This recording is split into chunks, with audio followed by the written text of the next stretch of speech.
We will conclude today's press conference with Offense Coordinator Clarence McKinney. Questions for Coach McKinney? Start on the right side with Gabe. Coach, with that big defensive line in front seven, at what point did you kind of realize that the running game probably wasn't going to be much in existence in that game? It was last Sunday when I watched the film. It was probably the biggest defensive line, most athletic defensive line we faced all year. The field didn't help. That was the 8th game on Kyle Field, and then, we wore it out a little bit. But yeah, it was tough sledding on as far as the run game goes. Seated in the back, Daryl. Coach, you put 51 points on the scoreboard and you left points out there. I mean, how bizarre is that to kind of wrap your hands around that you scored 51, yet you could have scored 20 or almost 30 more? It's been like that for us each week. We feel like we've left a ton of points out on the field.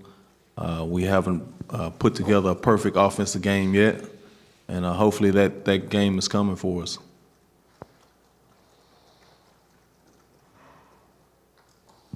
Go back on the right side to Gabe. Even against LSU and Mizzou, which is an underrated defense, what could it look like production-wise if you guys did put together a complete game? You're talking about a complete game, 14 possible drives. If you score touchdowns and 14 drives, you're looking at a lot of points, which is unrealistic. But, from an offensive coach standpoint and our offensive players, we feel like, we can go out and score every possession. We just hadn't had that opportunity. We've had that opportunity. We just hadn't done it and put it together. Our guys were a lot better this week on third downs than what we were on previous week, so that helped.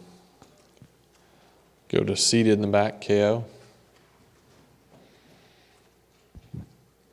What are the one or two things that you need to do to put it all together that you see on film? Is it consistently the same thing? Yeah, it's usually, we get behind the sticks as far as penalties go early in drives. Instead of, a 1st and 10 call, you're looking at a 1st and 15 call, or a turnover in the red zone or a penalty in the red zone. It's just those negative plays that have occurred periodically throughout the game.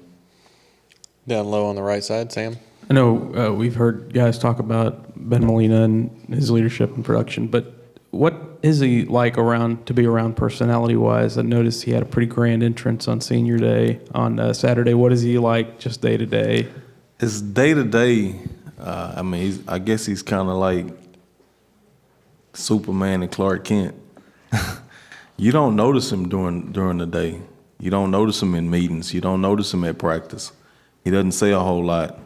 But when the lights come on and it's time to play that game, he's a different person. He's very vocal. He's a vocal leader out there on the field. But when we're in practice, when we're in here in meetings, you don't even notice he's in the room. Down front, Brent. What was going through your mind in that weirdness of the last 2 minutes when Johnny's taking a knee, the crowd, everyone's getting emotional. Next thing you know, y'all are punting and they're running it back just down 10 and what's very much still a ball game. Yeah.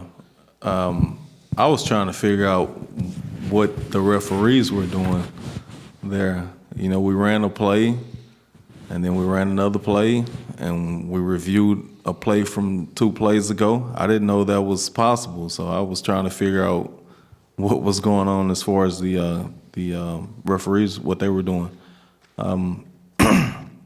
We were up 2 scores, so you figure, you run down as much clock as you can, and that's what we tried to do. We'll go to Robert here in front, and then back to KO. Coach, getting back to the running game against Mississippi State, with not having Carson, would that have been a game that possibly maybe you would have had more success when he's bigger back against those guys? And what's his status? I'm not sure exactly what his status is.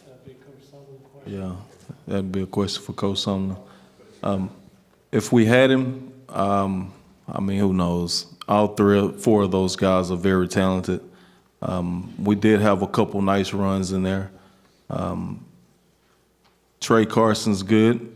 You know, it may or may have not have been a good game for him. We don't know, and we don't put guys in the game based on, you know, if we want a big guy this time or a smaller, quicker guy.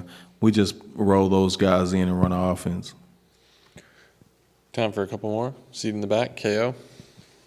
With the nature of the problems that were had with the officiating, is there a specific recourse? And I don't want you to go into detail because I know you guys can get in trouble for that. But is there a specific recourse or formal complaint that can be made, or how does that work? Oh, I don't know. That's a Coach Sumlin question. I just, you know, when the offense is out there on the field, I just try to get us in the right play. You know, I was just trying to figure out, you know, it looked like some time had gone off the clock, and then they put some time back on the clock. I was confused myself. Anything else for Coach McKinney? All right. Thanks for coming, everybody. Thank you.